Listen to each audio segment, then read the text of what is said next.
हे जे एक्सपिरियन्सेस आहेत ना, हे आय थिंक खूपच व्हॅल्युएबल असतात. तुम्हाला ॲज अ पर्सन पण आय थिंक खूप चेंज करतात. ॲब्सोल्युटली. मला तुम्ही स्पोर्ट्स द्या, मी तुम्हाला मार्क देतो. वा. या पद्धतीने माझं स्टुडंट लाईफ सुरू झालं. सही आहे. आईला म्हणलं आपली तर सायकल गावठी, आपण काय जाऊ दे म्हणलं गावठी काय फरक पडतोय.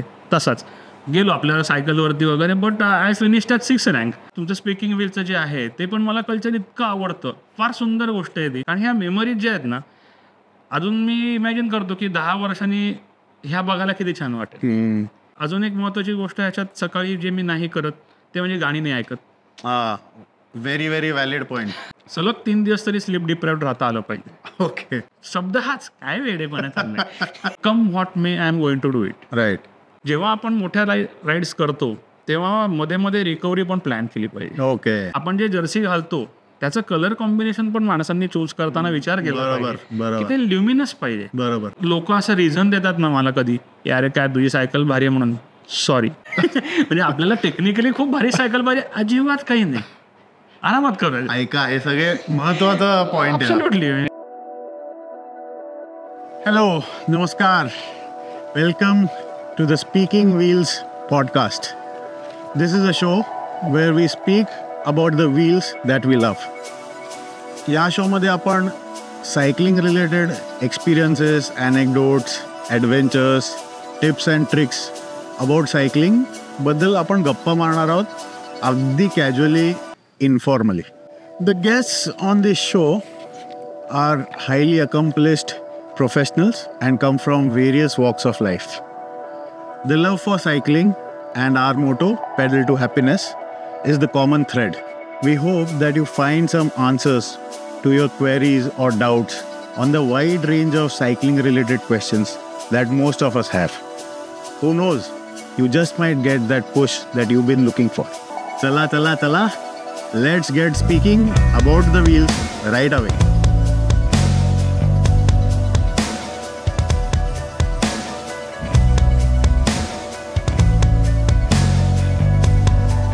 आज आपण भेटणार आहोत एका स्माइलिंग मॉन्स्टरवर, ज्याला प्रेमाने लोक मेटॅलिक आयर्न मॅन पण म्हणतात.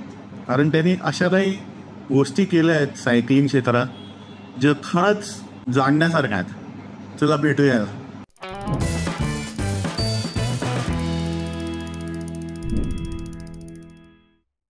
हॅलो, नमस्कार. आज आपल्यासोबत आहे किरीट कोगजे. तो बाय प्रोफेशन फिजिक्स टीचर आहे. ॲज अ सायकलिस्ट त्याच्या खूप जास्ती अचिव्हमेंट्स आहेत ज्या मला ॲक्च्युली वाचून दाखवायला लागणार आहेत. तो सुपर रँडोनियर आहे. सुपर रँडोनियर म्हणजे काय असतं तर 200, 300, 400 आणि 600 किलोमीटरची राईड सेल्फ सपोर्टेड BRM एका कॅलेंडर इयरमध्ये संपवायची असते. तेव्हा तुम्हाला SRचं टायटल मिळतं. तर मी त्याला विचारलं की तुझ्याकडे किती SRचे टायटल आहेत. तर तो जेन्युइनली म्हणला मला आठवत नाही, मी कधी मोजले नाही, एवढे त्याच्याकडे टायटल्स आहेत. In addition to that, he is the first and only person to complete a 400 kilometre BRM and immediately complete a 42 kilometre full marathon at the AFMC.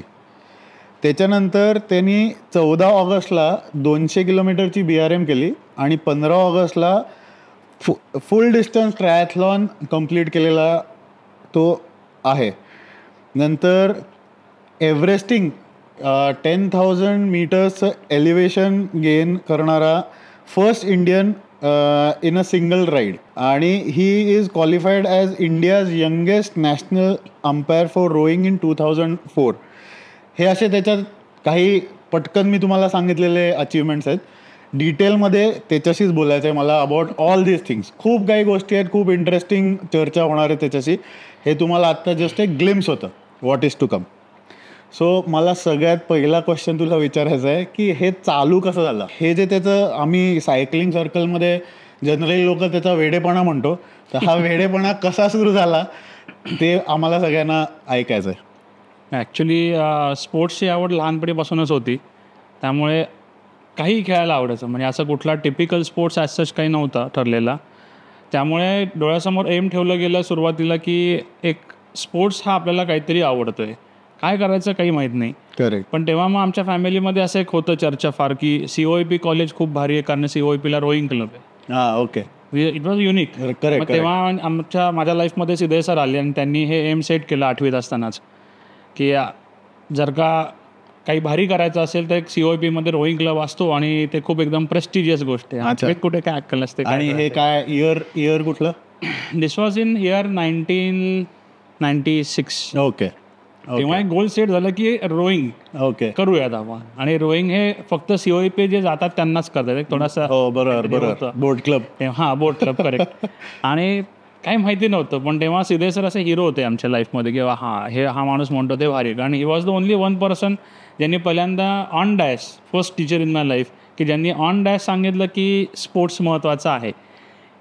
Table tennis तेव्हा खेळायचो मी असं जनरल. तर तेव्हा टेबल टेनिस खेळायचं कारण त्यांनी focus आणि concentration वाढतं. म्हणलं अरे वा चल आता सर म्हणलेत ना आता मी खेळणार. त्यावेळी घरच्यांना मी म्हणलं की मला आता स्पोर्ट्सबद्दल काय बोलतो, तुम्हाला मार्क पाहिजेत मी मार्क देतो. सो स्कूल गोईंगमध्ये असताना सगळ्यात बेसिकली आर्ग्युमेंट आणि बार्गेनिंग तेच असतं. बरं. सो तिथपासनं ही मुळं पेरली गेली की ठीक आहे आयुष्यात स्पोर्ट्स खेळला की आपलं बाकी दिवस सगळा छान जातो. करेक्ट. फार काही आपण अचिव्ह करू, लेवल अचिव्ह करू वगैरे असं काहीच गोल नव्हता, काहीच कुठलंच नाही. पण एक खेळायचं, खेळल्यानंतर जो शेवटचा आनंद मिळतो, जो एक एक्सपिरियन्स आहे तो घ्यायला मला आवडतं. करेक्ट. आय एम ऑलवेज म्हणजे आता बाकी पण सगळेजण मला म्हणतात की अरे तू मेडल करता काय करत नाही. आता इथे ही गोष्ट जी मला दिसली आहे ही इतकी परफेक्ट गोष्ट अमितकडे ठेवलेली आहे. हे सब मोहमाया आहे. तुम्ही किती मेडल्स मिळणार आणि किती काय करणार काय म्हणजे त्याला काही लिमिट नाही आहे. त्यापेक्षा आपण जी प्रोसेस आहे त्या प्रोसेसला महत्त्व दिलं पाहिजे आणि ते जास्त अनुभव घेतला पाहिजे. खरी मजा आहे, तर काय पॉईंट नाही. सो मग तसं सुरुवात झाली. रोईंग करायचं आहे म्हणल्यानंतर आता COIP इतके मार्क पाडले पाहिजेत. सरांनी ते टार्गेट सेट केलं आणि मग त्या दृष्टिकोनातनं मला तुम्ही स्पोर्ट्स द्या, मी तुम्हाला मार्क देतो. या पद्धतीने माझं स्टुडंट लाईफ सुरू झालं. आणि मग त्याच्यानंतर COIP पोचलो. मग कॉलेजचा रेगाटा सेक्रेटरी पण झालो आणि बेस्ट आउटगोईंग स्पोर्ट्स पर्सन पण अवॉर्ड मिळवला. सो कॉलेजमध्ये जायचा प्रवास इथून सुरुवात झाली स्पोर्ट्समुळे. सो खेळायला मिळते आणि मग मी अभ्यास करीन बरोबर असं माझं ते त्यावेळेस शाळेतल्या लेवलचं आर्ग्युमेंट्स होत्या. आणि म्हणजे लिटरली मी माझ्या बोर्ड एक्झामच्या दिवशीसुद्धा 2-2, 3-3 तास रस्त्यावर क्रिकेट खेळायचो आमच्या इथे गल्लीत.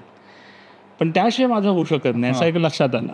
आफ्टर दॅट COIP मग प्रोफेशनल लाईफ सुरू झालं. सगळ्या गोष्टी बंद, पूर्ण ठप्प, आयुष्यात काही नाही, फक्त करिअर करत राहिलो. आणि त्याच्यानंतर 108 किलोचा झालो होतो. काही पर्सनल ट्रॉमा आले 2014पर्यंत. सो 2005-6 पासून ते 14 पर्यंत 0 स्पोर्ट्स होता लाईफमध्ये. तेवढी मोठी गॅप झाली. हां, खूप मोठी गॅप झाली. आणि काय लेक्चर्स म्हणजे नंतर मी सिद्धे क्लासमध्ये शिकवायला लागलो. बरोबर, आवड होती आणि मग मी तेच टीचिंग अजूनही कंटिन्यू केलेलं आहे. So I am teaching since 2002. Right. आणि आजपर्यंत तेच चालू आहे. अजून काही त्याच्यात म्हणजे सब्जेक्ट्स खूप वाढत गेले, डायव्हर्जन्स होत गेले. पण त्याच्यानंतर स्पोर्ट्स पूर्ण बंद होता. 2014-15 पर्यंत माझं अशी कंडिशन होती की आमचं क्लासरूम 3ऱ्या मजल्यावर आहे आणि लिफ्ट बंद होती. जिना चढून जायचं म्हणजे एक संकट होतं. अरे जिना चढायचं बापरे. आता असं वरती जायचो 5 मिनटं, आता मुलं जरा 5 मिनटं थांबा मला धाप लागली. ही माझी कंडिशन होती 2014ला. आणि प्लस पर्सनल लाईफमध्ये पण काही इश्यूज होते, खूप लो होतो मेंटली. कुठेतरी ब्रेक व्हायला पाहिजे काहीतरी. आणि मग माझे खूप ते असा सर्कलमध्ये होतं की काय करायचं. एक डॉक्टर सरोज बडबडे म्हणून माझ्या काउन्सिलर आहेत. ओके. त्यांनी माझं काउन्सिलिंग घेताना असं सगळं बॅकग्राऊंड वाचल्यानंतर मी विसरून गेलो होतो की अरे आपण स्पोर्ट्स खेळतो. अरे त्या म्हणलं की अरे तू स्पोर्ट्स पर्सन आहेस, तू कसं असं भकासून बसून चालेल आयुष्यात. डिप्रेशन काय येतं, काय प्रॉब्लेम्स येत राहतील जात राहतील, तो नाही प्रॉब्लेम, तू स्पोर्ट्स का बंद केलेस. म्हणलं अरे खरंच रे. म्हणजे तेव्हा मला इतका प्रॉब्लेम होता की मी लोकांशी भेटायला जायचो नाही, बोलायचो नाही. माझं स्टॅमरिंग व्हायचं बोलताना, मध्येच ब्लँक व्हायचो. मला काय बोलतोय काय चाललंय हे विसरून जायचं, इतकं डिप्रेशनमध्ये होतं मी. आणि मग त्या म्हणलं की तू स्पोर्ट्स सुरू कर. आधी मला त्यांनी म्हणजे काय ते असं मेडिटेशन वगैरे असं काय सांगितलं.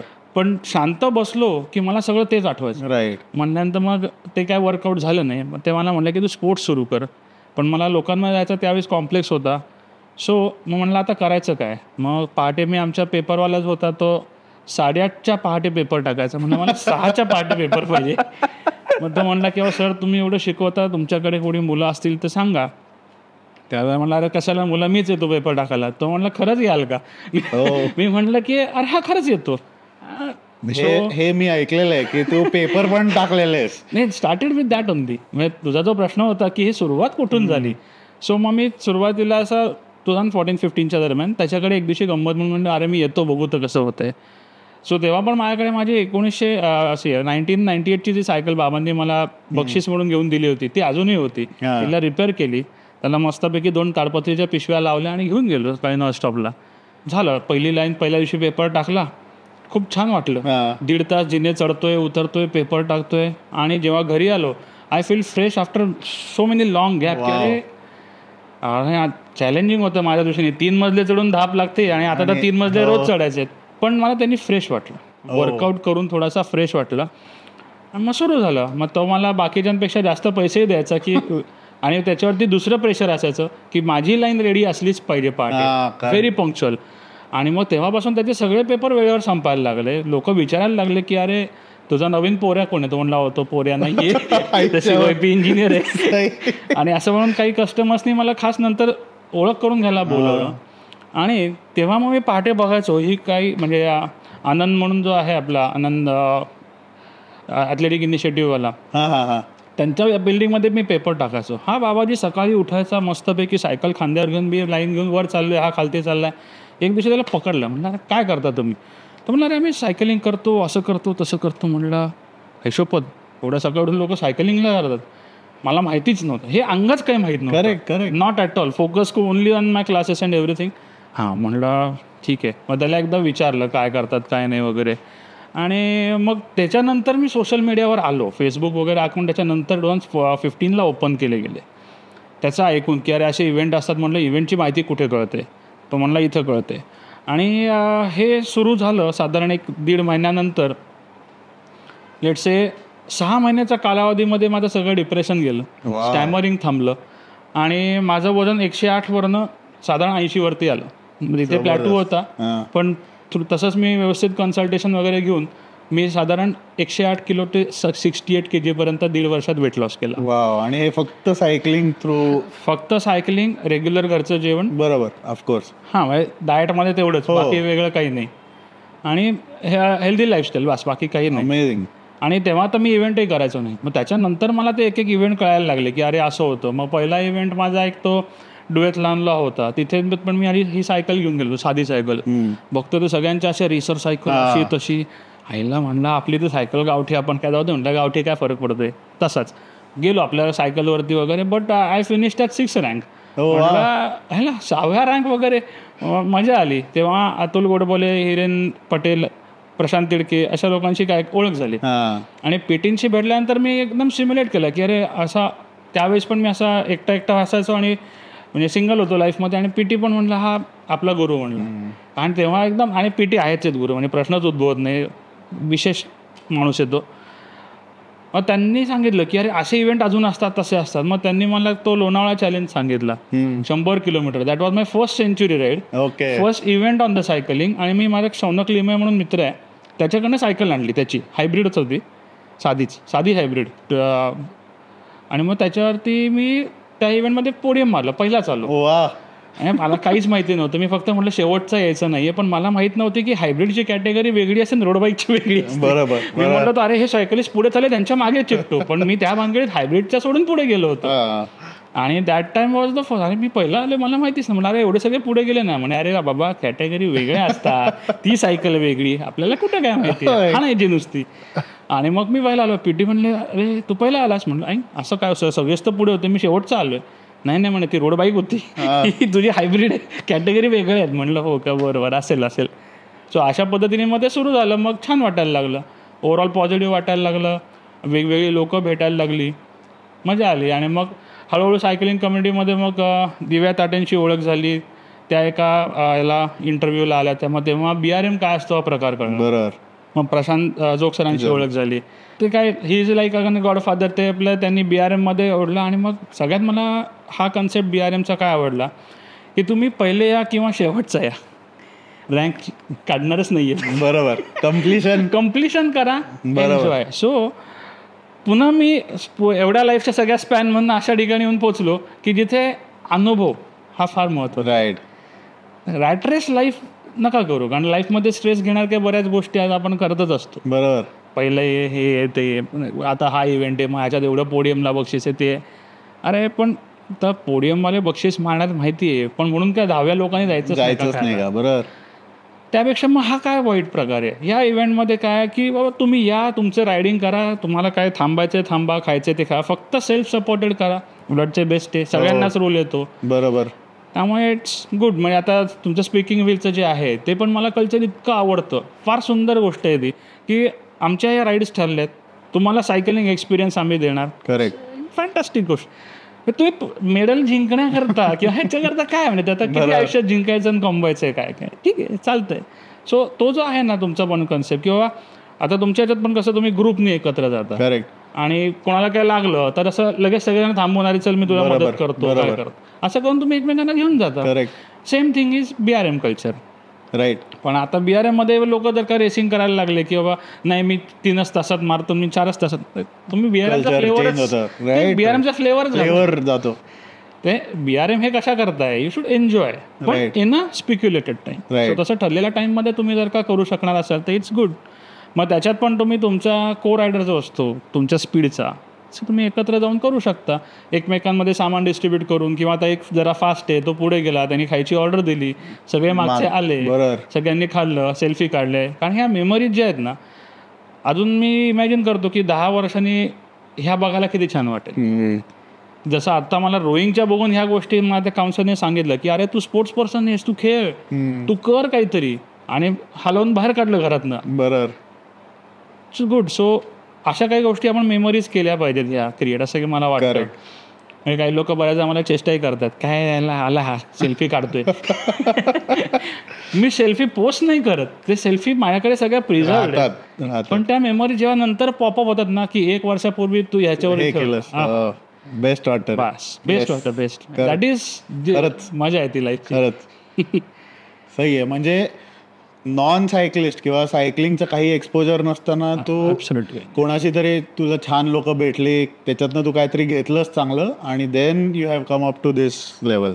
त्यामुळे हे बऱ्याच लोकांना आय एम शुअर की हे रिलेट होईल. कारण बरेच लोक असे असतात की सायकलिंग चालू करायचं आहे पण वेळच मिळत नाही, किंवा रॅट रेसमध्ये तुझं असं म्हणलं तसं आहेस. पण हे जे एक्सपिरियन्सेस आहेत ना, हे आय थिंक खूपच व्हॅल्युएबल असतात. तुम्हाला ॲज अ पर्सन पण आय थिंक खूप चेंज करतात. Absolutely. Being a teacher in a popular class, आता म्हणजे तुझा टाइम खूप ऑक्युपाय करत असणार ते, कारण ते खूपच आता इट्स अ बिग थिंग. म्हणजे पहिलं ट्युशन किंवा असं काय फार नसायचं, पटकन समजायचं, पण आता इट्स बिकम अ प्रोफेशन. तर तू कसं टाइम तुझं मॅनेज करतोस, म्हणजे एवढ्या गोष्टी करतोयस तू, प्लस तुझं क्लासेस. आता रिगार्डिंग माझे जे मोठे मोठे इव्हेंट्स होते, म्हणजे LEL PBP हे जे इव्हेंट्स होते त्याला आता डायरेक्ट 10 दिवसाची सुट्टी लागणार होती. म्हणजे हे इव्हेंट्स मी सक्सेसफुली करू शकलो याचं श्रेय मी आमच्या क्लासमधल्या माझ्या को टीचर्सना देईन, जे आम्ही एकत्र टीचिंग करतो. जेव्हा मी नसणार होतो त्यावेळेस त्यांचे एक्स्ट्राचे लेक्चर्स द्यायचे, आणि माझा आधीपासून सिलेबस त्याप्रमाणे प्लॅन करून त्यांच्या लेक्चर्सचे काही टायमिंग्स कॉम्प्रोमाइज करून मला द्यायचे. मस्त. आणि ते द्यायचे. असं करून आम्ही ते व्यवस्थित प्लॅन केलं होतं, कारण ultimately it's a responsibility job. असं हे सोपं आहे तुमचं, तुम्ही करा असं आम्ही नाही सांगू शकत, कारण पुस्तकही तशी नाहीत, आणि आपल्यापेक्षा सिलेबस पण इतका वास्ट झाला, सगळंच बदललंय, खूप बदललंय. सो त्यामुळे त्याचं क्रेडिट मी आमच्या क्लासला सिद्धे सरांना आणि बाकी सगळ्या आमच्या टीचर्सना देईन की बाबांनो त्यांनी त्यावेळी सगळं टाइम टेबल ॲडजस्ट केलं. त्यांच्या जे काय पर्सनल फॅमिली प्रॉब्लेम्स किंवा जे काय असतील त्याच्यात त्यांनी वेळ काढून माझी लेक्चर्स हँडल केलं. अरे जबरदस्त. हे आमच्या टीमचं क्रेडिट आहे असं आम्ही म्हणेन. मस्त. सो जेव्हा जेव्हा मला असं राईड्स किंवा असं काही करायला लागायचं, मी 3:30ला राईडला जायचो.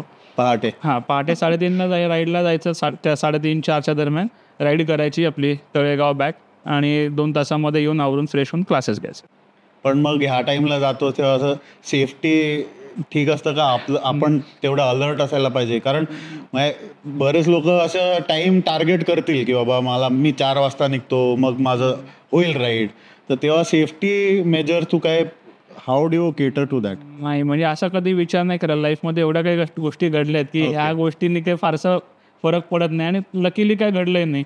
रिगार्डिंग माणसं सकाळी पेपरवाले दूधवाले असेच ॲक्टिव्ह असतात, राईट. रात्रीच्या राईड्सना एक रिस्क आहे, ते आता पोर्शेसारखे जर का कोणी लोक चालवत असतील तर that is a major risk. बरोबर. पण मग तेव्हा एक आम्ही फॉलो करतो की we try to be on the leftmost lane. त्या साईडला शक्यतो कोणी येत नाहीत. टेल लॅम्प चांगला ब्लिंकरवाला व्यवस्थित लावून ठेवायचा, कॅटायचा. बटबटीत असला तरी चालेल पण तो ब्लिंक होत असला पाहिजे. बरोबर. बाकी हेल्मेट, रिफ्लेक्टिव्ह वेस्ट, हे जे काही आपण सेफ्टी गिअर्स म्हणतो दॅट यू शुड वेअर. कारण अंधारामध्ये तुम्हाला ते तसं, आणि आता पण सगळेच जण म्हणजे तुमचा पण एक तो जर्सी आहे येल्लो आणि ऑरेंज, आपण जे जर्सी घालतो त्याचं कलर कॉम्बिनेशन पण माणसांनी चूज करताना विचार केला पाहिजे की ते ल्युमिनस पाहिजे. बरोबर. लोक डार्क काळे जर्सी घालून जर का रात्रीच्या राईड्सला किंवा अंधारात गेले तर ते visibility affect correct. So we should follow. आणि डार्क जर्सी, काळ्या जर्सीचा मी अजिबात अगेन्स्ट आहे. दिवसा पण तो गरम होतो, त्रास देतो, आणि रात्री दिसत नाही. सो पीपल शुड बी, म्हणजे आवडतं म्हणून ठीक आहे. कारण काळे जर्सी आले कुठल्या गोष्टी करतात तर कॅनडा वगैरे अशा ठिकाणी जे लोक राईड्स करतात त्यांची बॅकग्राऊंड बर्फाची असते आणि म्हणून तो माणूस दिसावा म्हणून ते डार्क जर्सी. आपल्या इथे नाहीये, उलट आहे. बरोबर. So we have to put in white and असे ल्युमिनस, फ्लोरोसंट, ऑरेंज बिरेंज असे, त्याला आपण बडक म्हणतो. बरोबर. पण ते गरजेचे आहेत. लॉजिकल आहे ते. लॉजिकल. मी ते करतो. सेफ्टी गेअर्स वापरतो. प्लस लोकेशन टाकून ठेवलेलं असतं की बाबा माझा फोन असा असा हलतो, याचा अर्थ चालू आहे. राईट. आणि गार्मिनला पण असे आजकाल सेटिंग्स आहेत आपल्याकडे की आपण त्याला इमर्जन्सी म्हणून टाकू शकतो. समजा तुम्ही पडलात आणि तुमचा फोन किंवा तुमचं GPS लोकेशन हललं नाही, जागेवरच थांबलं, तर तुम्ही ज्याच्यात इमर्जन्सी नंबर सेव्ह केलेत त्या सगळ्यांना मेसेज जातो. सो त्या टेक्निकलच, म्हणजे अगदीच टेक्निकल. त्या सगळ्यांकडे गार्मिन नाही का नाही, पण फोन सगळ्यांकडे असतो. You can put your location so that, कारण घरी काळजी करणारे लोक असतात 100%. फॅमिलीला आपण असं बाय बाय करून जात नाही. Family is always worried about. We should think of that. म्हणजे आपण ज्याला म्हणतो की सावध राहायला पाहिजे, ते सावध आहे. आणि अजून एक महत्वाची गोष्ट ह्याच्यात सकाळी जे मी नाही करत ते म्हणजे गाणी नाही ऐकत. Very very valid point. फार महत्वाचा पॉईंट आहे. कारण बरेचदा लोक इयरफोन्स आणि गाणे बघतो आपण. बरोबर. इयरफोन लावले की तुम्हाला अजिबात अंदाज येत नाही मागणं येणारी गाडी आहे किंवा काय. बरोबर. भले इलेक्ट्रॉनिक व्हेकल जरी येत असेल तरी कानोसा घेता येतो. करेक्ट. आणि तेवढं आपण अलर्ट असलं पाहिजे. शेवटी आपल्याला करायचं आहे ते. बरोबर. सही. पण तू सेफ्टीचा खूपच व्हॅलिड पॉईंट दिलास.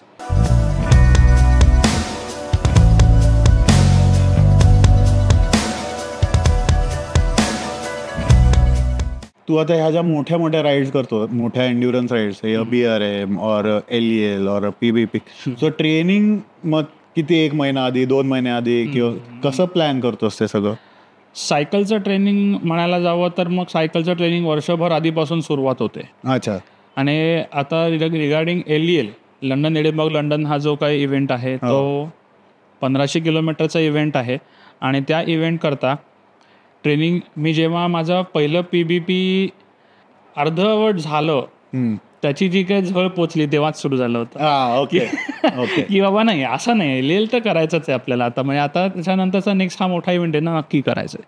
सो PBP म्हणजे पॅरिस ब्रेस्ट पॅरिस आणि LEL म्हणजे लंडन एडिनबर्ग लंडन. करेक्ट. आणि त्याचं काय असतं म्हणजे डिस्टन्सेस वगैरे? PBP जो इव्हेंट आहे पॅरिस ब्रेस्ट पॅरिस, तो 1243 किलोमीटरचा इव्हेंट आहे. 90 तास कट ऑफ आहे. आणि एलिव्हेशन जवळपास त्याच्यामध्ये क्युम्युलेटिव्ह 11,000 मीटर एलिव्हेशन. हो. अच्छा. आणि लंडन एडिनबर्ग लंडनला 1500 किलोमीटरची राईड आहे ती. ओके. त्याला 125 तास कट ऑफ आहे. आणि त्याला सुद्धा असं खूप मेजर एलिव्हेशन आहे. आणि या दोन्ही राईडला मेन चॅलेंज आहे तो म्हणजे वेदर. ओके. आपल्याला सवय नसणार. आपल्याला सवय नाही आहे. आणि मुळात क्लाइम्बची सुद्धा. क्लाइम्ब हे चॅलेंजिंग आहेच, पण आता बऱ्याचदा आता मी BRM मध्ये ऑर्गनायझिंग पॉईंट ऑफ साईडला पण आहे काही, म्हणजे राईड रिस्पॉन्सिबल आहे पुणे रँडोमध्ये. आणि पुणे रँडोच्या काही राईड्सविषयी माझा, प्रशांत सर आणि रत्नाकर गोरे आमचे वाद चाललेले असतात. त्यांना मी म्हणतो की सर तुम्ही नेहमी टफ राईड का ठेवतात, बघावं तेव्हा एलिव्हेशन. मी स्वतः असं अजिबात त्याचं हे नाही आहे, पण सर म्हणतात की अरे ट्रेनिंग पॉईंट ऑफ व्ह्यूने ते खूप गरजेचं आहे. राईट. द थिंग इज, लोक म्हणतात की पुणे रँडोच्या राईड्स नुसत्याच चॅलेंजिंग करून ठेवल्यात, आता काहीच त्याच्यात म्हणजे मजा येत नाही. Life is a race. जसा मी आत्ताच माझ्याच टॉकमध्ये काही मिनिटापूर्वी म्हणलो की कशाला सगळं जुंपल्यासारखं पाहिजे. सो इव्हेंट इयरली आम्ही असे प्लॅन केलेले होते त्यावेळेस माझ्या लेलच्या वेळेससुद्धा की एलिव्हेशनचं ट्रेनिंग होईल, ओके तुम्हाला रात्री जागरणाचं ट्रेनिंग होईल, ओके 600च्या राईडला तुम्ही आदल्या दिवशी मुद्दाहून काहीतरी, आता संतोष सर म्हणतात असं किंवा पिक्चरलाच जा, तुम्ही मुद्दाहून रात्री पार्टीज ठरवा, म्हणजे ती रात्र तुमची जागली गेली पाहिजे. ओके बेसिकली स्लीप डिप्रायव्हेशनची. ओके सलग 3 दिवस तरी स्लीप डिप्रायव्ड राहता आलं पाहिजे, ओके सलग 3 दिवस, आणि त्याच्यानंतर सुचलं पाहिजे, बरोबर साबूत राहिलं पाहिजे. बरोबर. सो ह्याकरता ट्रेनिंग लागतं. आणि ह्या ट्रेनिंगला तुम्हाला हेच आहे की ऑब्व्हियसली फक्त कोच सांगून किंवा तुमचे बाकी सगळ्यांनी सांगून ते होत नाही. Correct your family also comes in picture. Correct. कारण ऑफकोर्स घरी तुम्ही हे सगळे राडे करत असताना त्यांना त्रास होत असतो. डेफिनेटली त्यामुळे ट्रेनिंग प्रोसेसमध्ये त्यांना पण ह्या सगळ्या फ्लोमधनं जावं लागतं. आता माझ्या घरी माझी आई असते, तिला ह्या सगळ्याच गोष्टी नवीन असल्यामुळे की अरे शब्द हाच काय वेडेपणा चाललाय. पण आता जेव्हा त्या वेडेपणाला एक रूप काहीतरी आलेलं आहे, Right, right. देन शी अंडरस्टँड्स की अरे हो त्याच्या पाठीमागे काहीतरी एक रिझन Correct. ते करण्यामागे. हो, कारण असं 3 दिवस घरात सगळं असताना झोपायचं नाही, हा जरा वेगळ्या प्रकारे म्हणजे का नाही, बरोबर पण हे फार गरजेचं असतं ट्रेनिंग पॉईंट ऑफ व्ह्यूनी. सो लंडन एडिनबर्गच्या दृष्टिकोनातनं विचारात घेतलं तर आपल्या पुणे रँडोच्या ज्या राईड्स होत्या, आपला बोरघाट किंवा क्लाइंब द टशन हा इव्हेंट, हो सो असे आपण आपल्या देशामध्ये जे इव्हेंट्स केलेत क्लाइम्बिंगवाले ते माणसांनी जरूर करावेत. राईट सो दॅट प्रशांत सरांचंच वाक्य आहे की अरे तुम्ही इथे टेस्ट करा स्वतःला, बरोबर डायरेक्ट एवढाले लाख रुपये घालवायचे, दुसऱ्या देशात जायचं आणि तिथे जाऊन मग अरे एवढं होतं एलिव्हेशन, मग माझी बॉडीच चालली नाही. हां त्यापेक्षा ट्रायल रन म्हणून तुम्ही इंडियातल्या आपल्या ज्या कुठल्या या सगळ्या राईड्स आहेत क्लाइम्बिंग्सवाल्या त्या करा. पुणे रँडोनियाच्या राईड्स मुद्दामून अशा काही इव्हेंटला प्लॅन केलेल्या आहेत त्या करा. सो दॅट आपली सह्याद्री Classic सह्याद्री पण आहे. क्लासिक पण आहे. हां, सह्याद्री क्लासिक आता 2 वर्षापूर्वी आला इव्हेंट समथिंग. म्हणजे त्यावेळी सह्याद्री क्लासिक इव्हेंटच नव्हता. एलच्या वेळेस तो मला माहितीच नव्हता. करेक्ट फर्स्ट एडिशन पण नव्हती झाली तेव्हा आय गेस. ठीक आहे, पण आता असे इव्हेंट्स यायला लागलेत हो. सो दॅट तुम्हाला क्लाइम्बिंगवर तुमचं टेस्ट करता येतं. आणि ऑब्व्हियसली आपण वेदर तर नाही सिम्युलेट करू शकत, त्याला ते you have to be rough and tough. Right मानसिक तयारी ह्या दिवशी या सगळ्या राईड्सच्या पॉईंट ऑफ व्ह्यूने खूप गरजेची आहे की come what may I am going to do it. Right कारण तुम्ही कितीही छान प्लॅन करा, आयत्या वेळेस काही ना काहीतरी वेगळे Changes चॅलेंजेस होतात. येणार. बरोबर आणि you have to be prepared आणि you have to be mentally very calm. खूप शांतपणे अच्छा असं झालं का, बरं ठीक आहे, तसं झालं का, ओके, मग आता काय करू. बरोबर आणि आम्ही जेव्हा इव्हेंट करत असतो म्हणजे दिसताना लोकांना ऑन फील्ड फक्त आम्ही दिसतो, पण बॅकएंडला आमचे सर संतोष सर हे इथे इंडियामध्ये, त्यांचा भाऊ विशाल पवार सर हे कंटिन्युअस जागे होते. Okay is something interesting to know की बाबा आम्ही राईड करतो, त्यांनी सांगितलं होतं की तुम्ही कुठल्याही वेळेस फोन करा, काही प्रॉब्लेम नाही, आम्ही उचलू. आणि प्रॅक्टिकली तिथे असं काही असं चुकतंय, हे होतंय, अहो सर आता पुढे किती वेळ राहिला आहे, गणित आम्हालाही करता येत असतं बरोबर पण त्यावेळेस सुधरत नसतं. बरोबर बरोबर स्पेसिफिकली 2 दिवस न झोपल्यानंतर. बरोबर पण ही माणसं इथे 4-5 दिवस सगळे जागेच होते. हे अरे, आल्यानंतर जबरदस्त. अहो सर आता असं होतं, अहो सर फोन केला, आता इंडियन टाईममध्ये आणि तिथे लंडन टाईममध्ये काही त्यांना फरक नाही. कधी रात्री इथे आमचे 2:30-3ला फोन यायचे ते. आणि नॉट ओन्ली मी, लीनाताई पण आहेत, कॅप्टन महेश जोग होते, हे सगळेजण, हे सगळेच आमची एकच टीम तिथे सगळे, बरोबर बरोबर सगळ्यांचा फोन संतोष सरांनाच. त्यामुळे कोणालाही काही लागलं की ते इथे जागेच कंटिन्युअस, काय नाही. मग इथे आणि पुणे रँडोनियस हा मोठा क्लब आहे, हो सगळेजण इथे गॅसवरती की हो, अरे काय कुठे चाललंय, पोहोचला, काय आणि झालंय? ते सगळं अपडेट करायला तिथे प्रशांत जोग सर. ते म्हणजे लिटरली ते म्हणे की अरे शेवटी आमची सगळी नखं खाऊन संपली, पायाची खायला घेतली आम्ही. कारण LELच्या वेळेस म्हणजे जस्ट कट टू कट सगळे फिनिश झालो आम्ही. राईट पहिले 3 दिवस कोण कुठे काय नाही, आणि ते ऑटोमॅटिक जसं आपण कंट्रोल पॉईंटला एंटर करतो तसं अपडेट होतं. तिथं अपडेट झालं की सगळ्यांना कळेल, बरोबर. पण इन बिटवीन काय चाललंय हे मग आमचे काही पॉईंट ऑफ बरोबर. कॉन्टॅक्ट होते. जसं बरोबर. प्रशांत सर, ते सुद्धा प्रशांत जोग सर कंटिन्युअस जागेच होते, म्हणजे तेही झोपलेच नाही लोक इथे. सही. असं तो एक खूप वेगळा माहोल होता LELचा, खूप छान आणि मजा आली. को पार्टिसिपंट मध्ये इतर देशांची लोक किंवा आपलेच, म्हणजे आता आपण सगळे पुण्यातनं गेलेलो तर मुंबईचं कोणी किंवा हिमाचलचं कोणी, दिल्लीचं कोणी, बँगलोरचं कोणी, असे ओळखी झाल्या. मग त्यांच्याकडनं काय एक्सचेंजेस, असं काय मेमोरेबल एक्सपिरियन्स? मेमोरेबल एक्सपिरियन्स म्हणायला गेलं तर माझा PBPचा होता एक्सपिरियन्स. That was unique. पहिल्यांदा जेव्हा मी PBPला गेलो तेव्हा असं फुल एकदम तयारीने होतं की हो आपल्याला करायचंच सगळं वगैरे वगैरे, एव्हरीथिंग वॉज गुड. पण समोर 400 किलोमीटर लुडियाकच्या आसपास सायकली पडल्या एकमेकांवरती का समथिंग नाही. त्याच्यानंतर माझा डीलरवर बेंड झाला. हो. संतोष सरांनी सांगितलं होतं की तसा तो सरळ करायचा नसतो, पण तरी तो मी मेकॅनिककडे घेऊन गेलो. त्या मेकॅनिकने केला आणि तो तुटला. त्यामुळे त्याचा हँगर तुटला. हँगर तुटल्याने त्यांनी डीलर सगळा काढला, तो झिपटॅगनी लावला आणि एक मोनोगिअर कन्वर्ट केली. राईट. मी हाणायला सुरुवात केली मोनोगिअर, पण त्या भानगडीत ती चेनही ओपन झाली आणि चेनही तुटली. सो मी कसाबसा कॅरिॲक्सला पोचलो आणि लिटरली मी रडायला लागलो. बरोबर. म्हणजे सगळं पणाला लागलेलं होतं आणि I was in a good shape. माझ्या अंगात ताकद होती, सगळं होतं. पण म्हटलं आता काय करायचं. मग तिथे एक मायकल म्हणून आहे. ओके. तो कॅरियर्समध्येच राहतो. ओके. तो मला भेटला. तो तिथे येऊन म्हणला की काय झालं. त्याला एक तर तो फ्रेंचमन आहे, त्याला इंग्लिश पण नीटसं येत नाही. बरोबर. मग त्यांनी पण खाणाखुणा करून बोलला. रँडम माणूस होता, म्हणजे तुझी ओळख नाही, काय नाही, काही नाही. तो जस्ट सायकली बघायला आला होता. अच्छा. सो मग तो म्हणला की काय झालं. म्हणलं असं असं हे तुटलंय. तो म्हणला थांब इथेच मी बघतो. तो घरी गेला आणि त्याच्याकडचे 5-6 वेगवेगळे हँगर घेऊन आला. वाव. ते त्यांनी लावून पाहिले. तो म्हणला की नाही लागत, आय एम सॉरी, सोडायला लागेल. म्हणजे बघूया. तो म्हणला मी बनवू शकतो. पण तो काय म्हणतो मला काही कळत नव्हतं, कारण मी माझ्या दुःखामध्ये होतो. द मीन वाईल टाईम खूप पुढे गेला. मग मी सोडली ती राईड तिथे अशी. आणि मग तो मला म्हणला की चल आपण घरी बनवूयात. तो मला तिथून घरी घेऊन गेला. त्याच्या त्यांनी वर्कशॉपमधनं टूल्स बिल्स काढून प्रॉपर ग्राइंडरनी कटबीट करून एक हँगर बनवून दिला. इन द मीन वाईल त्यांनी त्याच्या घरी मला सगळं ऑफर केलं, खायला प्यायला घातलं. त्याच्या गार्डनमध्ये बनवलेली त्यांनी फळं दिली. तो म्हणला थांब, खा, मजा कर. आणि त्याला बोलता येत नव्हतं, कारण लँग्वेज पूर्ण त्याला फक्त फ्रेंच येत होती. बरोबर. मग मी गुगल ट्रान्सलेटर वापरून त्याला ते सगळं सांगितलं. तो म्हणला हाऊ यू कुड डू दिस, असं त्याने विचारलं. मग त्याला शिकवलं मी ते. तो म्हणला यू मस्ट बी टीचर. त्याला म्हटलं हो आय एम टीचर. मग त्याला विचार तू काय करतोस. तो म्हणलं की मी ट्रॅश उचलणारा माझा जॉब आहे तिथला. अच्छा. आणि तो पूर्वी बायकर होता. अच्छा. आणि त्याला म्हणलं मग तू आता PVPच्या इथे कसा काला. तो म्हणला नाही, 4 दिवस आम्ही सुट्टी टाकतो. अच्छा. आम्ही फक्त सायकली देशभरातनं ज्या आहेत त्या सगळ्या अखंड, त्या आम्ही बघायला फक्त येऊन थांबतो तिथे. अरे किती मस्त, अमेझिंग. ह्या गोष्टी अमोल कनवडेकडनं मी हे सगळं ऐकलं होतं की असं असतं तसं असतं वगैरे, पण हे मला अनुभवाचंच मिळालं. हो ना. त्याच्यानंतर त्यांनी मला खायला घातलं, हे केलं. तो म्हणला रात्री थांब इथेच, पण म्हणलं नाही नको, मी जातो, स्टे तिथेच करतो. आणि सकाळी दुसऱ्याशी ट्रेनचं बुकिंग पण माझं झालं होतं. मी ट्रेन बुक केली.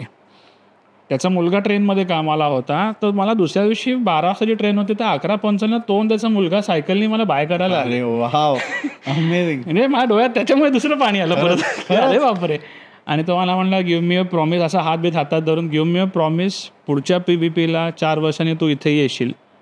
I am waiting for you. Wow. मला ते इतकं टच झालं ना. म्हणजे येताना अखंड ट्रेनमध्ये बाकी इंडियन्स ज्यांनी कोणी सोडले तेही मला भेटले आणि झाले थोडेसे एक्सचेंज आयडिया वगैरे. पण तेव्हा मला आय गॉट टू नो की डेस्टिनीने एक तुमचं काहीतरी ठरवलेलं असतं की तुम्ही काहीतरी प्लॅन करता, मान्य आहे, पण जेव्हा एखादी गोष्ट डेस्टाइन्ड असते तेव्हा ती तुम्हाला ती तशीच होते. बरोबर. म्हणजे आमच्या क्लासवरती एक वाक्य लिहिलेलं आहे सुंदर, एक destiny meets you in the path which you choose to avoid it.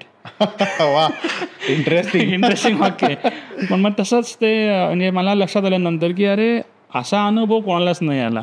So I got to know की PVP 29 2019 was destined to meet Mike. आणि त्याच्या घरी जाऊन ते सगळं करणं, हे माझं तिकडचं त्याचं फूड खाणं, त्याच्या घरात शिजवलेलं अन्न खायला मिळणं, हे त्या राईडचं पर्पज होतं.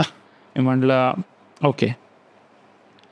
त्याच्यानंतर आत्ता मी ही राईड केली आहे 19 नंतर 24, जर त्या 4 वर्षांनी राईड्स होत असतात त्या 23ला. सो 23ला तोपर्यंत मी त्याला ईमेलमधनं कॉन्टॅक्ट करायचो की 1 वर्ष मेमरी झाली आपली, हे झाली. काही त्याचा रिप्लाय आला नाही कधी, काही नाही. मग नंतर कोविड येऊन गेला. म्हणलं आय डोंट नो काय आहे.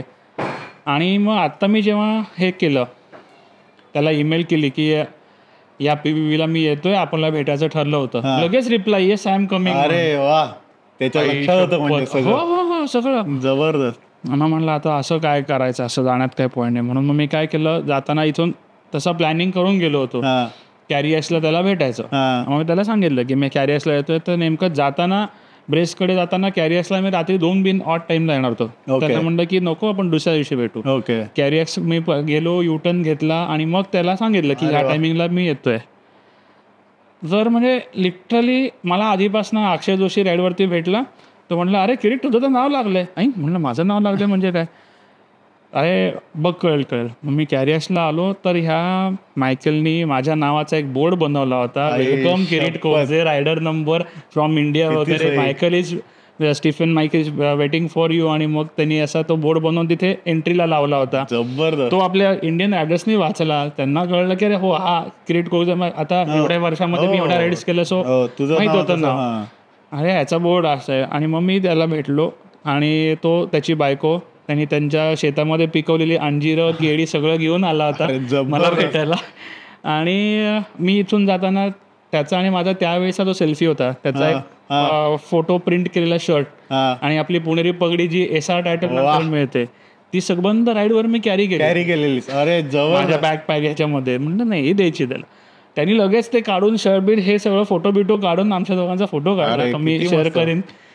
आणि तो म्हणला की आवडलं, तू आलास भेटलास एवढंच फक्त. तो म्हणलं ये घरी घेऊन जा. तो म्हणला नको, म्हणलं आता राईड चालू आहे असं. व्हेरी गुड म्हणलं फ्लाईट.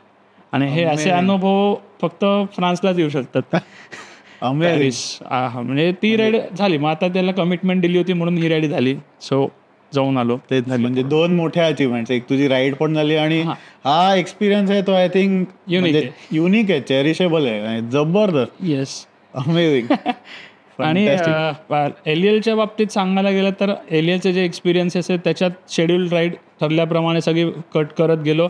पण येताना एका ठिकाणी मी पूर्ण संपलो होतो. ओके. आणि त्यावेळेस मला असं म्हणजे डाऊनफॉल सुरू झाला होता की आता काय करायचं आहे. म्हणजे सगळी एनर्जी संपली होती कारण खूप हिट होती आणि क्लाइंब पण खूप जास्त होते. इमॅजिनेशनच्या पलीकडे मी क्लाइंब सायकल हातात घेऊनच चढले. तर बघूनच असं एवढं टफ आहे. हां, म्हणजे त्याचं मेडल जर का आपण पाहिलं तर मेडल असे जे 2 सुळके दिसतात ते त्याचे क्लाइम्स आहेत. ओके. ते फॉरेनर्स पण तिथे चालत होते आणि काही लोक पूर्ण झिगझॅगच मारत होते. ओके. सो ते एक वेगळाच एक्सपिरियन्स होता आणि तिथे मी संपलो होतो. आणि संतोष सर म्हणले की अरे तुला जो कोण रायडर दिसेल त्याच्याकडनं सॉल्ट टॅप घे, काही कर, पण तुला आत्ता सॉल्ट टॅपचीच गरज आहे, तुला बाकी कार्बोहायड्रेट्स खाऊन काही होणार नाही, काही नाही. आणि मग मी म्हणलं की सर एक काम करतो, आता इथून चेकपॉईंट 10 किलोमीटरवर आहे, चेकपॉईंटला बघतो. इन द मीन वेल जे कोण पास होतं ते नाही पास होते त्यांना त्यांनाही विचारलं पण कोणाचकडे नव्हतं. आणि मग मी तिथे पोचलो तर तिथे दारामध्ये एक त्यांची व्हॉलेंटियर उभी होती, सर सॉल्ट टॅप. अरे त्यांची डेस्टिनी. हा, आणि त्यांची इतकी जबरदस्त इच्छा होती ना की अरे ह्याला जर का सॉल्ट टॅप नाही मिळेल तर हा संपलाय. आणि ते म्हणजे माझी खूप इच्छा होती की तुला त्यावेळेस पाहिजे. आणि ती समोर उभीच होती. त्याला म्हणलं की excuse me can I take a selfie with you. ती म्हणजे हो घे की. ती म्हणे काय एवढं. म्हणजे माझा कोच आत्ता तिथं इंडियात बसलाय आणि तो म्हणतोय की अरे सॉल्ट टॅप घे. आणि लगेच त्यांना लाईव्ह फोटो पाठवला. सर म्हणले हा धन्यवाद, आता होईल तुझी. तिथे 3 तास झोप म्हणले, कारण तू वेल इन टाईम आहेस. आणि तू जर काय बॉडी रिकवर झाली आता, कारण कसं आहे आता हे रायडर्सच्या पॉईंट ऑफ व्ह्यूने जेव्हा आपण मोठ्या राईड्स करतो तेव्हा मध्ये मध्ये रिकव्हरी पण प्लॅन केली पाहिजे. ओके. किती काही जरी तुम्ही ठरवलं तरी एवढं कंटिन्युअस 1200 किलोमीटरचं रायडिंग हे पॉसिबल नाही आहे. So we have to plan our recovery during your time also. Right. So ते सगळं प्लॅन करावं लागतो. त्याच्याकरता तुमच्या बॉडीचे रिस्पॉन्सेस कसे आहेत ते चेक करायला लागतात. काहींची बॉडी अशी असते की बसल्या बसल्या पटकन त्यांना झोप लागते आणि लगेच उठल्या उठल्या चालू येऊ शकतात. आणि काहींना त्याच्यात डिले असतो. मग त्याप्रमाणे तुमचा रिस्क प्लॅन करायला लागतो. बरोबर. आणि हा सगळ्या गोष्टींचे पुन्हा प्रयोग आपल्या इथल्या BRMsला करतात. माझे तुझे मला म्हणलास की अरे तू किती BRM केल्या, तुला म्हणलं अरे मी मोजलेच नाही. त्याचं कारण प्रत्येक BRM किंवा काही ना काहीतरी एक वेगळी ट्रायल अँड एरर होती आणि प्रत्येक गोष्ट ही एक एक्सपिरियन्स होत होता. राईट. की अरे हां याच्यात हे आलं, अरे असं झालं तसं झालं. So it's a process. आपण कुठेच थांबत नाही म्हणतो तसं येते. करेक्ट. तू you have to enjoy the journey. Definitely. आणि अजून एक मला आठवतंय रिसेंट टाइम्समध्ये जी आपण लहानपणी भैया सायकल म्हणायचो ती तू एक घेतलीस हौशी पायी आणि त्याच्यावर पण तू एक BRM कम्प्लीट केली. नाही, आता त्याची गोष्ट अशी आहे की बऱ्याच लोकांकडनं ऐकलं की सायकलच्या कॉस्ट काय काय. सायकलची जेव्हा आता सुरुवात माझी जेव्हा झाली 2014ला मी सांगितलं त्याप्रमाणे की तिथे माझी सायकल नव्हतीच, जी होती ती जुनी होती. त्या सायकलवर मी केलं. मग त्याच्यानंतर मी शौनकची सायकल आणायचो, इव्हेंट करायचो, परत द्यायचो. हा प्रकार मी 1.5 ते 2 वर्ष केला. ओके. आणि मग त्याच्यानंतर मला ताईंनी माझी सायकल गिफ्ट केली. ताई आणि जिजूंना वाटलं की आज चला सिरियसली करतोय तर त्याला जरा बरी सायकल देऊ. म्हणून त्यांनी सायकलमध्ये पहिली इन्व्हेस्टमेंट केली. Okay. Again that was a costly cycle. आणि मग त्याच्यानंतर ठीक आहे, चाला परफॉर्मन्स वाढला वगैरे वगैरे, ठीक आहे. पण मग लोक सगळे फक्त हाच भाऊ करत होते की अरे तुझी तर काय सायकल भारी, तुझी तर काय सायकल भारी. मी म्हणलं असं काही नाही असतं. एक्झॅक्टली. कारण जसं तर तुम्हाला तर हा खूप अनुभव येतो, कारण तुम्ही ऑलरेडी सगळ्या अशा राईड्स ऑर्गनाईज करता की ज्या न्यूकमर्सला असतात. राईट. त्यामुळे जेव्हा लोक असं रिझन देतात ना मला कधी की अरे काय तुझी सायकल भारी आहे म्हणून, सॉरी असं काही नाही. म्हणून ती मुद्दामून हट्टांनी आम्ही नवीन ती एक ही ॲटलास सायकल ज्याला म्हणतो आपण, काला घोडा, तशी आम्ही रॅली विकत घेतली आणि त्याच्यावरती अख्खं SR टायटल केलं. Not only 1 BR. हो, म्हणजे 200, 300, 400, 600 आणि त्यातली 300 होती महाबळेश्वरवाली राईड, म्हणजे स्ट्रॉबेरी फील्ड. हा नाही, इथून निघून पूर्ण महाबळेश्वर करून पलीकडे उतरायचं, साताऱ्याला यायचं, अशी ती राईड होती. त्यामुळे त्या सायकलवरती, आणि त्या सायकलला डॉक्टर लीना पाटणकर माझी बरोबर होती, को रायडर होती. शी वॉज ऑन कोलनॅगो आणि मी काला घोडा, आणि आम्ही कंटिन्युअस तो पसरणी घाट चढवत ती सायकल नेल्या आणि हे केलं, आणि दोघांनी व्यवस्थित विदिन कट ऑफ सगळ्या सॉल्व्ह केल्या त्या राईड. म्हणजे नॉन गिअर्ड सायकलवर तू कात्रज घाट, खंबाटकी घाट, पसरणी घाट आणि मेळ्यातनं डाऊन, मेळा राऊंडला कंट्रोल करणं. हो बरोबर. सो हे सगळ्यांनी लक्षात घ्यायला पाहिजे की it is not about the machine, it is also about the man. ठीक आहे.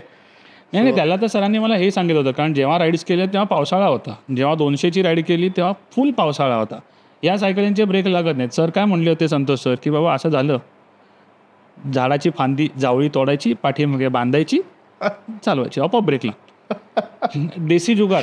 म्हणजे आपल्याला टेक्निकली खूप भारी सायकल पाहिजे, अजिबात काही नाही, आरामात करायचं. ऐका, हे सगळे महत्वाचा पॉईंट आहे. ॲब्सोल्युटली. त्याच्याकरता म्हणून मुद्दाहून ठरवून आम्ही 600ची राईड, म्हणजे मी इथून कोल्हापूर अँड बॅक सुद्धा 35 तासात केले त्या सायकलवर. जबरदस्त.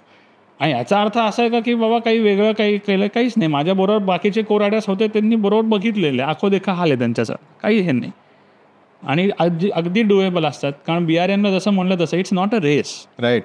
You have to finish within cut off. Correct. That's it. आणि त्या 600च्या राईडला तर माझा एकच ती मोनोगिअर असली तरी सुद्धा त्याचा मागे जो काय कॅसेट असतो तो तुटायला आला होता. हो. मग कराडला सायकल बाजूला घेऊन सायकल शॉपमध्ये जाऊन तो रिप्लेस पण केला, कारण ही सायकल रिपेअर. म्हणजे इनफॅक्ट मी माझी कॅनियन घेऊन गेलो होतो. आता कॅनियनच्या एका राईडला माझं असं झालं होतं, ही 1200चीच राईड होती, त्या राईडला असंच झालं होतं, त्याचा पण स्लिप व्हायला लागला होता मागचा. मी सगळीकडे जातोय आणि तो चेन ओपन झाली होती, माझ्याकडे मॅजिक लिंक नव्हती. तो म्हणला की नाही, सगळ्या दुकानांमध्ये मी शोधलं, कोणाहीकडे ती मॅजिक लिंक नव्हती आणि चेन रिप्लेस मला मिळाली नाही. सो मग शेवटी बेळगावला जो वैभव आहे त्याच्या दुकानामध्ये ते त्याला सांगून ऑर्गनाईज करून ठेवलं मी पोचेस्तोवर, आणि मग तिथे जाऊन मी सायकल रिपेअर करून घेतली, ही कॅनियन.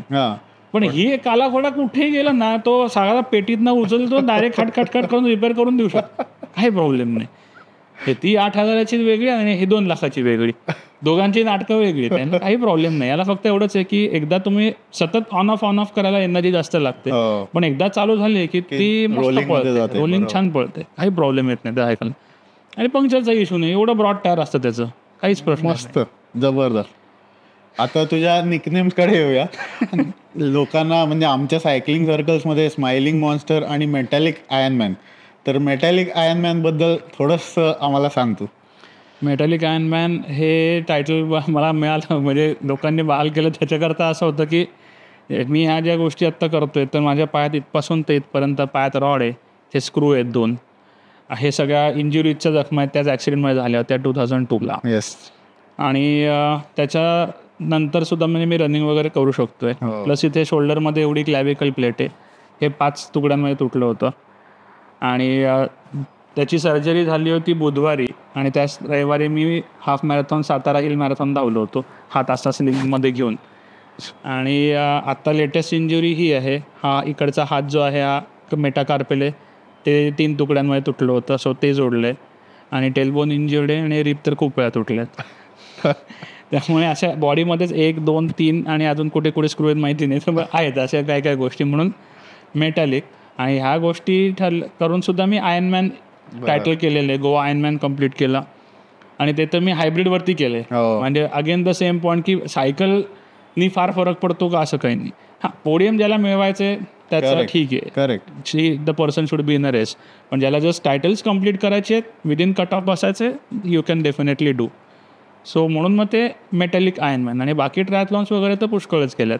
तो पण एक प्रॉब्लेम होता. आता मी काय माझा माज म्हणून नाही सांगत आहे, पण मला खरंच कधी कधी लोकांचं असं खूप हे वाटतं की टॅपरिंग आहे, हे आहे, ते आहे, उद्या इव्हेंट आहे, मग 2 दिवस आधीपासून त्यांची स्लीप आणि सगळ्यातनंच बाजूला. आपलं प्रोफेशन हे प्रोफेशन आहे आणि स्पोर्ट्स ही पॅशन आहे. बरोबर. ते मेन नाही आहे लाईफचं. हे बाउंड्री नीट क्लिअर केली पाहिजे स्वतः, जी मी तरी केली असं मी म्हणेन की बाबा मला उद्या इव्हेंट आहे तर मी रात्री 9पर्यंत लेक्चर घेऊन इथून मुंबईला ट्रॅव्हल करून सुद्धा इव्हेंट करून परत येऊ शकतो आणि काही होत नाही. म्हणून एकदा असंही केलं होतं की 200ची BRM केली शनिवारी आणि दुसऱ्या दिवशी फुल डिस्टन्स ट्रायथलॉन कंप्लीट केली आणि त्यात मला पोडियम मिळालं, तर मी पहिला आलो. ते असं काहीच नाही आहे की बाबा आठवडाभर आधी मी रेस्ट घेतली होती का, काही नाही. सगळं रुटीन नॉर्मल फॉलो केलं होतं. हा इव्हेंट इज जस्ट लाईक आपण मूवीला जातो आहे आणि एन्जॉय करतो. So it should be like that. It is recreational. आनंदा करता ना, मग आनंदा करता प्लॅन करायला लागतं तर आपलं लाईफ चुकतं कुठेतरी. असं पाहिजे. सही. मस्त इन्साइट आहे, जबरदस्त. सो म्हणून ते एक टायटल पडलं होतं. आणि स्माइलिंग मॉन्स्टर हे जे टायटल आहे हे आपल्या संजय जोशी सरांनी दिलेलं टायटल आहे. ते म्हणे की अरे ह्याला तू 1200 कर, 600 कर, काय कर, तेवढाच टवटवीत असतोस, आल्यानंतर तेवढाच फ्रेश. त्यांना असं त्याचं एक गंमत आहे, आपले फोटो छान आले पाहिजे. आपण दिसतो कसं म्हणण्यापेक्षा आपलं स्माईल कसं आहे हे छान महत्त्वाचं आहे. कारण रूप प्रत्येकाला कसं दिलं हे काय गॉड गिफ्ट आहे. पण ॲटलिस्ट स्माइलिंग असावं की जेणेकरून प्लेझंट असावं. This is the simple thing which anybody can do. त्याच्यात काहीच नाही.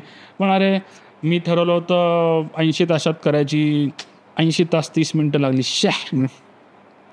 80 तासात ठरवली होती, 90 तास कट ऑफ होता, 85 तासात घ्या रे, नाचा, सेलिब्रेट करा. कारण ते 85 तास तू होता सायकलवर, झालं, टार्गेट मिस झालं, इट्स ओके. पण लोक त्याचा भाऊ करतात. त्या बऱ्याचदा असा एक सीन बघायला मिळतो जे आपण मेम्समध्ये बघतो, पण तो माझ्या लाईफमध्ये खरंच घडतो. आत्ताच पाटसची रेस झाली लेटेस्ट सिद्धाची, रँकमध्ये आलेली 3री 4थी लोक अशी शिट यार अजून हे करा बघा, अजून ते आपण असं आलं असं तसं आलं असतं. आणि मी शेवटचा आलो रेसमध्ये. I was dancing like anything की यस चला आम्ही पूर्ण केलं. माझा स्पीड 27 ॲव्हरेज आला, दरवेळेस 25च येतो, बरोबर 27 आला. It's achievement. Yes. बाकी त्यांनी 32 मारली, अरे पण ते ठीक आहे बाबा, ते त्यांचं आहे, मी कशाला विचार करू. मी खुश झालो ना, मला आनंद आला, विषय संपला बस. मग रँक काय येतोय काय नाही, मी रेसर नाहीच आहे. कॉम्पिटिशन करायची असेल तर हां, मग जेव्हा मी कॉलेजमध्ये होतो तेव्हा I was a competitor. Right. रोईंगमध्ये. सो रोईंगमध्ये मग कॉम्पिटिशनला होतो तर होतो. आणि तेव्हा मी आर्मीबरोबर ट्रेनिंग करायचो, इंडियन आर्मी. ओके. त्यामुळे तेव्हा ते काय पद्धतीचं काय लेवलचं ट्रेनिंग करतात ते अमेझिंग आहे. Right. They are professional athletes. When you say an athlete, professional athlete, they are putting their 8 hours of their life day towards the sports. Yes. आपला 8 तास ऑफिसमध्ये जाणार आहे. सो वी शुड अंडरस्टँड की हे आपलं प्रोफेशन नाही आहे, पण किती त्याला आपण वाहून घ्यायचं हे आपल्यावर. म्हणजे हे आनंद करता करा. म्हणून मला तुमचं स्पीकिंग विल साऊंड कन्सेप्ट खूप आवडतो की बाबा आमच्या ह्या राईड्स आहेत, हे तुमचे एक्सपिरियन्सेस, आपण ह्याच्यातनं जायचं आहे. बरोबर. एन्जॉय का. तिथे जाऊन जर का आम्ही तुम्ही आता काय ठरलं आपलं 12 वाजता भेटायचं, मी जाऊन 10 वाजता थांबलो, चला मी 10ला पोहोचलो, अरे 2 तास काय केलं वाज घालवले, ते असे ये ना आमच्याकडे. बरोबर. So it is like right. पण जे करतोय ते एन्जॉय करणार आहे मी. At the end smiling monster. Correct. Smiling photo आला पाहिजे ना, हे महत्वाचं. मेमरी आपली छान राहिली पाहिजे. करेक्ट. पण माझ्या लाईफमध्ये बॅकएंडला आता हा क्लास आणि दुसरा स्पोर्ट्स सोडलं तर बाकी टीव्हीची आवड बिवड असं अजिबातच काही नाही. बरोबर. किंवा मी टीव्ही बघत बसलोय किंवा नेटफ्लिक्स माझ्याकडे नाहीच आहे अजूनही. No OTT. आतापर्यंत मी एकही सिरीज पाहिली नाही की काही नाही. का असं? So obviously my free time goes in my passion. ते तू चूज केलेला पाहते. येस. सो तसं माझ्या मुलांना हेच म्हणणं असतं. आणि मग काहींनी आता आहे, आता गणेशवाडे म्हणून एक स्टुडंट आहे, तो स्केटिंग छान करतो, तर त्याचं आता स्वतःचं जिम आहे, tennis gym is own by him. हो. प्राऊड फिलिंग आहे ना बाबा. काही काही लोक करतात असं. मस्त. आणि बाकी पण काही बरेच स्टुडंट्स आहेत की आता स्विमिंग वगैरे करतात, त्यांचे चालू असतात ॲक्टिव्हिटी. तेही अपडेट्स कधी कधी मिळत असतात. छान वाटतं की अरे वा चला करतात मुलं. आणि आता डिप्लोमाचे जे माझे स्पेसिफिकली डिप्लोमाचे जे स्टुडंट आहेत, they are now in Germany and all. माझी सायकल पण एका स्टुडंटनीच आणली माझ्या. आणि दे आर नाव सेईंग की अरे सर तुम्ही जे त्यावेळेस शिकवलेलं होतं स्ट्रेंथ ऑफ मटेरियल आणि डिझाईन ऑफ मशीन एलिमेंट्स वगैरे, ते आम्हाला इथे आत्ता वापरताना खूप मजा येते आणि we are enjoying our work based on the concept what you have taught. Nice. ते समाधान आहे. बरोबर. कारण my goal is always going to do the thing and finish it in the time and enjoy. It. Yes. सगळ्यात important is enjoy. मस्त. कारण तेच लाईफमध्ये पाहिजे रे, कारण हे आपलं पॅशन आहे. करेक्ट. त्यामुळे आमची जी टॅग लाईन आहे स्पीकिंग विलची की पेडल टू हॅपीनेस, तर आज I think we have spoken most about that की पेडल टू हॅपीनेस. परफेक्ट. म्हणजे आय कॅन आरामात रिलेट टू आज जे काय बोललायस ते. खूपच म्हणजे मस्त आज गप्पा झालेल्या आहेत, मजा आली मला. आणि what you take back or most of the viewers will take back is the happiness quotient, जो तुम्ही जे कराल त्याच्यात खूप आनंदाने मजा घेऊन करा.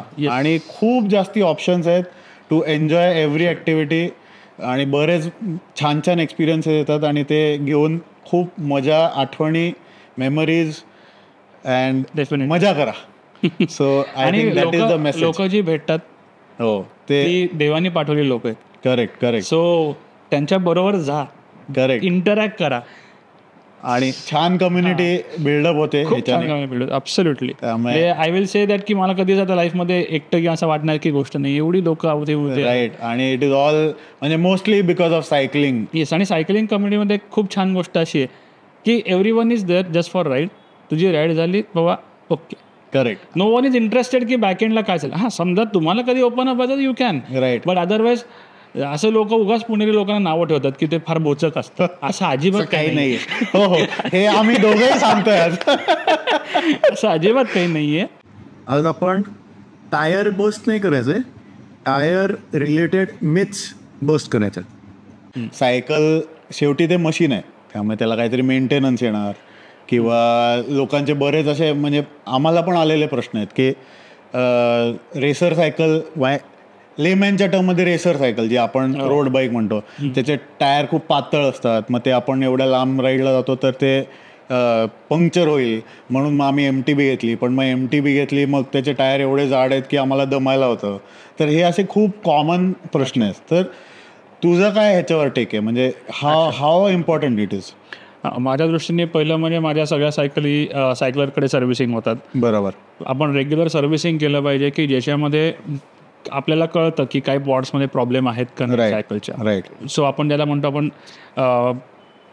मेंटेनन्स, म्हणजे बेसिक ऑइलिंग, चेन रस नाही पकडायला पाहिजे, एवढ्या गोष्टी आपण बघू. करेक्ट. रिगार्डिंग टायर, तर एक हे टायर आहे ते जस्ट हो. तर टायरच्या बाबतीत जर का आपण बघितलं ना, तर या इथे स्पेसिफिकली सगळ्या अशा गोष्टी लिहिलेल्या आहेत स्पेसिफिकेशन. हां, याचं कॉन्टिनेंटल 70/this, याच्यामध्ये इन्फॉर्मेशन तुमच्या टायरला काय हवी आहे काय नाही हे सगळं दिलेलं असतं. ओके. आपल्या सायकलच्या टायरवर सगळीकडे इन्फॉर्मेशन प्रिंटेड असते. ओके. आणि आपल्याला त्याच्यातलं आपल्या सायकलला काय सुटेबल आहे हे दिलेलं असतं. ओके. पण म्हणजे ही काय इन्फॉर्मेशन त्याच्यामध्ये 700/32 किंवा 35 किंवा काय 28, 23 असे काय काय सगळ्या विड्स असतात. सो 700 जेव्हा म्हणतो तेव्हा तो डायमीटर असतो. ओके. आणि जेव्हा 23 म्हणतात तेव्हा ही विड जी असते ही 23, 25, 28, 32 अशी असते. ओके. आता याच्यावरनं जर का लोक म्हणले की बाबा नाही 23 म्हणजे पातळ, तर बरोबर आहे, पातळ टायर असतं. पण पातळ म्हणजे ते पटापट पंक्चर होणार असा काही संबंध नाही. करेक्ट. 23 हे टायर्स बेसिकली कोण वापरतात, 23 किंवा 25 हे फक्त रेसर लोक वापरतात. रेसर लोक म्हणजे त्यांची रेस ही साधारण 40 किलोमीटरपर्यंत संपलेली पाहिजे. Okay. That is a racer. बरोबर. आणि when we call about 100 and more races then that is our endurance. Right.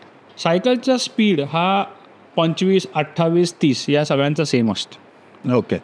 हां, सायकल मी 25ची घेतली आणि 30 विड्थवाली वापरली म्हणून माझ्या स्पीडमध्ये फरक पडेल का? फारसा काही फरक पडत नाही. हार्डली 1 km/hच फरक राहणार आहे, not more than that.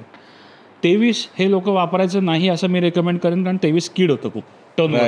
Right. वळणावर पंक्चर बिंक्चर तर ही लांबची गोष्ट आहे, पडला जर धडपडला कुठे तर काय सांगता. सो 23 टायर हे खूप रेसिंगवाले लोकच वापरतात. आपल्याला गरज नाही. आपण 28-30 वाले जरी टायर्स असतील इनफ आहेत. इम्पॉर्टंट इज त्याच्यावरचा एअर प्रेशर. ओके.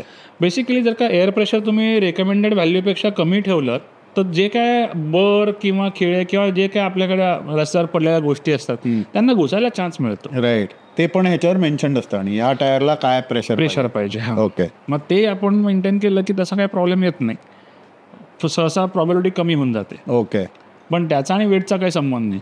दुसरी गोष्ट मग असे म्हणलं जसं रॅलीचं टायर, म्हणजे जे आपल्या कालाघोडाचं टायर, बरोबर, ते टायर ब्रॉड आणि रानटी टायर असतात, त्याला काहीच होत नाही. म्हणजे ते लिटरली जाडच टायर असतात. ओके. पण मग ऑब्व्हियसली त्याचा रोलिंग म्हणजे एकदा ते सुरू झाले की छान पकडतं. बरोबर, तो त्याच्यामध्ये फरक पडतो. बरोबर. पण त्याचं पंक्चर झालं आता जुन्या सायकलचं, तर ते काढणे मुश्किल आहे, कारण तुम्हाला त्याचे क्लिपर्स वेगळे असतात, बरोबर, याच्या क्लिपर्स वेगळे असतात. अच्छा. आणि याच्या पंक्चरचं जे लोकांना डोक्यात एक भीती आहे, त्याकरता अजून 2-3 ऑप्शन्स आहेत. एक म्हणजे तुम्ही लायनर टाकू शकता. ओके. लायनर एकदा तुम्ही वन टाइम इन्व्हेस्टमेंट आहे. टायरच्या आतमध्ये कॅवेलदार लायनर्स येतात, ओके, प्लास्टिकचे. ते जर का तुम्ही लायनर्स टाकले तर काहीच घुसत. अच्छा. ते तुम्हाला टायरमध्ये वरनं घुसलेलं दिसेल पण ट्यूबपर्यंत पोहोचत नाही. अच्छा. बुलेट प्रूफ जॅकेट ज्याचे बनलेले असतात, अच्छा, त्याची ती टेप असते, ती मिळते, ती लोक बसवतात. त्यामुळे that is one of the resolutions की ज्यांना फारच भीती आहे. ओके. त्यातून अजून एक लोकांचं म्हणजे जर का पैसे इन्व्हेस्टच करायचे फार, तर मग काय ट्यूबलेस, मग त्याच्यात सिलंट घाला, काय काय तसे पण लोक ऑप्शन्स वापरतात. बरोबर. सगळ्यावरती एक छोटा तोडगा आहे, carry pump. Right, right. Pump जर का तुमच्याकडे ठेवला तर तुम्ही ॲटलिस्ट पंपिंग करत कुठल्या तरी शॉपपर्यंत पोहोचू शकता. बरोबर. So this is how I tackle with punctures. नाही, मी आता वापरतो ते गॅटरस्किनचे टायर्स आहेत की जे बऱ्यापैकी पंक्चर प्रूफ आहेत. तरी माझे टायर्स पंक्चर होतात. पण मग एकच आहे की मध्ये जसे सायकलरमध्ये त्यांनी सेशन्स घेतले होते की how to fix a puncture. Right. ते मी अटेंड केले होते. सो ॲटलिस्ट 2 ट्यूब्स कॅरी करतो, चांगले ट्यूब्स. बरोबर. वेळ प्रसंगी काढायचं, ट्यूब टाकायची, पुढे जायचं. हे जे काय मार्किंग असतं ना, ती कुंडली असते त्या चाकाची, टायरची. आत्ता त्यांनी सांगितल्याप्रमाणे सर्व इन्फॉर्मेशन ह्या टायरवर दिलेली आहे. म्हणजे टायरचं विड्थ मेन्शन केलेलं आहे, डायमीटर मेन्शन केलं आहे, त्याला लागणारं रेकमेंडेड प्रेशर इथे लिहिलेलं आहे, ते PSIमध्ये लिहिलेलं आहे. सो जेव्हा तुम्ही तुमचे टायर एअर प्रेशर भरत असाल तेव्हा you can actually refer this pressure. Tube पण ह्या टायरला काय सुटेबल ट्यूब आहे ते पण इथे मेन्शन्ड आहे. बऱ्याचशा लोकांचे हे पण डाऊट्स मला वाटतं तू क्लिअर केले. सो आणि कॅरी पंप, ते कॅरी पंप. येस, छान, मस्त, मजा आली खूपच. आणि आपण अजून राईड्स पण एकत्र करूया. आपल्या फार एकत्र झाल्या नाहीत पण आता ऍक्च्युली आपण आता व्हॉलेंटिअरिंग एकत्र केले. सध्या बघशील तर मी या वर्षीचं एक माझं एम असं होतं की माझ्या कारवरती सगळ्या मोठ्या इव्हेंटचे स्टिकर लागले पाहिजे. आणि स्टार्टेड विथ सह्याद्री क्लासिकचा पहिला ऑफिशियल म्हणून स्टिकर, दुसरा क्लाइंब द टशनचा आणि तिसरा डेक्कन क्लिफ अँकरचा. तिन्हीला माझी कार ऑफिशियल कार म्हणून होती आणि ते माझं पूर्ण झालं. सगळीकडे मी व्हॉलेंटिअरिंग केलं लिटरली. म्हणजे मला तेही आवडतं. तेही मला सगळ्या माझ्या फ्रेंड्सना सांगायला आवडेल की अरे ठीक आहे, तुम्हाला स्पोर्ट्स नाही खेळता येते किंवा नसेल खेळता येत, पण तुम्ही व्हॉलेंटिअरिंग तर करू शकता. Be a part of it. Look at it, how people do, how they experience. काहींचे स्माईल असतात, काहींचे तुम्ही त्यांना चेअरअप करता, टाळ्या वाजवता. ठीक आहे, एक आपल्या तरुण तुर्कमधलं एक छान वाक्य आहे, अरे आपल्या घरी दिवाळी नसेल तरी चालेल, लोक आतषबाजी करतायत बघून फटाके टाळ्या तर वाजवा, असा एक सुंदर डायलॉग आहे. तसं माझं म्हणणं असतं की ठीक आहे, मी नाही खेळू शकत आहे इव्हेंट, कारण माझे टेलबोन इंज्युर्ड आहे, हात तुटलं आहे, सगळं आहे. अरे पण दुसऱ्या हाताने बाटली देऊ शकतो, अरे पाणी घे, टाळ्या वाजवू शकतो, आशा करून का होईना. It's okay, be there. होतं, I enjoyed that volunteering also. सो तशा काही गोष्टी आहेत. असं मग मला सांगायला आवडेल की खेळलंच पाहिजे असं काही नाही, पण तुम्ही be a part of it. मस्त, डेफिनेटली, जबरदस्त. खूपच मजा आली आणि थँक्यू. अरे थँक्यू, तू आल्याबद्दल फारच मस्त इन्साइट्स मिळालेले आहेत आज, त्यामुळे थँक्स. अरे